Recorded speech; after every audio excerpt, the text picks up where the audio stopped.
Hey everybody, I'm Marina and I'm here with Lisa, and today we are going to talk about goal setting. So what do you do when the excitement's worn off, right? So I started so many New Year's resolutions. Right now I'm sticking to mine, but they usually last for about a month. Yeah. Right? Yeah. That's why the gym is always busy in January, because everyone comes to the gym in January, and by February it's back to being empty again, right? Yeah. So Lisa, you've been super successful, millions of dollars in sales. You've had a long career. Yeah. What do you do to keep producing? Because there's a lot of downs in business, and there's a lot of tough times and disappointments. Yeah. Oh yeah, it can be a roller coaster, right? Yeah. So I think the big thing is, and I know it sounds crazy because in a world of virtual and digital and phones and all those things, I think it's really important to put pen to paper. I think it is really important visually to write your goals down and to have them in front of you. I tend to do like a vision board. I love to do dream boards, vision boards, where you've got words and you've got pictures, and then I take a photo of my board. So I have it in front of me, but I also then have it on my phone. I've got it in my date book. Sometimes I'll even tape it in my car. So you want to make sure that you are keeping that goal in front of you where you're seeing it, and I share it with people. So some people say like keep it quiet till you hit the goal, but I believe there's your safe people, the people that you trust, and I think you really need to share that goal with them. They need to know, because I want to have people praying for me or cheering me on or rooting for me. And if you don't have that person in your circle, you need to find that person, because, you know, honestly, I mean, I want to see you succeed. Like, I love you. We've become friends, and I know we have big goals, and I know we've shared some goals, and I'm thinking about that all the time. And wouldn't you want people thinking about that, putting those thoughts and energy into the universe, right? Yeah. So I think that's important. You know, write it down, know what it is, and share it. Perfect. And my goals are my screensaver on my phone. Now my tip is, every time I feel like I'm in a funk, there's two things I do. One, I'll just take blank paper, writing, and I'll start writing what my dream life would look like. Like, what would my life look like if all my prayers came true today? Yeah. So, you know, sometimes I'm dealing with lawyers, sometimes it's a family issue, sometimes it's kids, you know. The more blessings you have, the more problems you're gonna have that come right with them. So I just am, you know, like for today, we've got some weather coming in, and I literally willed my flight to come here in Snowmageddon, because I was like, this flight is going to go. It's happening, and I'm going to be on it. when I was in the lobby, like heading into the gate at the airport, I was calling angels. I was like, you know, there are going to be angels protecting this plane with all the weather and everything. So you can really make a difference. Now, if you look at anything with quantum physics, you will notice that the whole thought process behind quantum physics, whether it's your body or an atom, is your thought affects the outcome. So my favorite story is, if you notice anything about chicks or ducks, the minute they're born, they imprint on the mother, okay? Yeah. And so they follow the mother around wherever they did. Well, the scientists developed a robot that would go 50% one side, 50%. So it is programmed robot to go 50% one way, 50% the other way. So these chicks, when they were born, and there was no mother around, so they imprinted on the robot. Yeah. Now here's what's fascinating. At one point, the scientists put the chicks on one side of the room, and the robot spent more time on that side of the room, even though it was programmed to go evenly. A computer was imprinted on the ducks. Yeah, the robot imprinted on. So your computer is these electromagnetic waves, everything, they can imprint.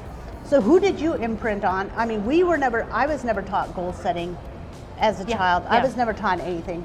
So two things I do. First of all, I go, whenever I have a big goal, I go on the internet and I think of everything this goal will get me, whether it's things that represent freedom, it might be things that represent peace, it might be, you know, how I want to connect with people, the kind of food I want to eat. and I put that on an 8x10 paper, and then I will send that image and get photos made of it. Yeah. Okay, 8x10 photos, and I put them everywhere. Yeah. So one on the ceiling when I lay down to sleep, one where I do my skincare and makeup, one on the treadmill. I had a girlfriend that laminated it and used to put it in her shower.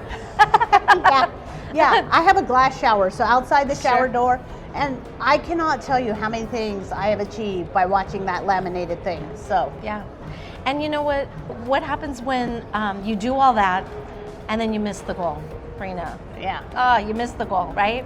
And I think the important part about that, and we kind of heard some stuff today where we're at this fabulous conference, and there was someone today that mentioned the impact on her son was not when she accomplished her goal. It was Finally. all the times She missed that it. she missed it. And I think that's so important. I was in the beauty pageant world for years, and I worked on so many moms, not just on their daughters, but good sportsmanship. And that's kind of like what you do when you miss a goal. You don't pout and stamp your foot and give up. You don't just walk away and put the covers over your head. I mean, maybe you might do it for a second, but then you get back up and you remember why, like you said, all of the things that will be your life when you hit that goal. Yeah, your and lifestyle. then you just reset the Yeah. timeline. Bring you up don't your change energy the to goal. match it. Yeah. So coming here, there was a chance of getting a connecting flight, and so it was a bad snowstorm at the airport, and I was like, I just need to get out, and I need to get south, and I need to get away from this weather. That flight was delayed 2.5 hours, and so I tried to get on that flight. Well, there was a couple complaining.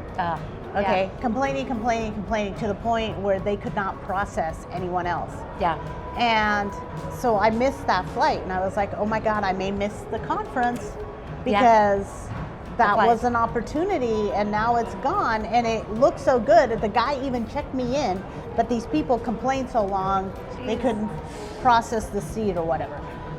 But then I got the direct flight of the flight that I wanted, you know, in full style. So sometimes the delay is the blessing. Yeah, The delay is yeah, the delays blessing. aren't denials, you know, so Yeah. I got the best thing. So when that happens, I'm like, okay, there's something better out there. Yeah. Instead of going, woe is me, think there's something better out there. Because Yeah. when you have a disappointment, like really what do you want to attract to you? Yeah.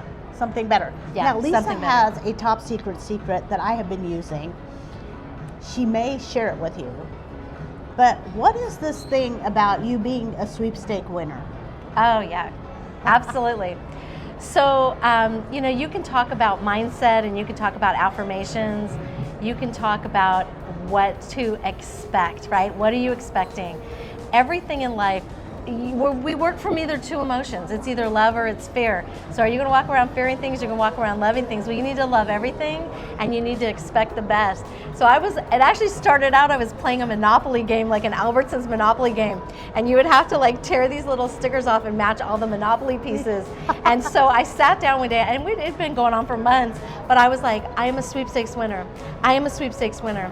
I'm a sweepstakes winner. And I just kept saying it in my head. I'd say it out loud. And I did the whole board, and we got to the end of the game, and I thought, well, isn't that interesting? I did not win this sweepstakes. That is odd because I am a sweepstakes winner, right? I'm a sweepstakes winner. So fast forward, not even 2 weeks, and I go to the all-night Disney event. It was like a 24-hour Disney event.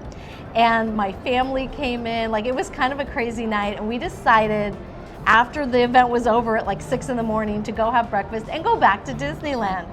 And so it was the first day of the 60th anniversary of Disney, and you would text a word to win the Disney sweepstakes.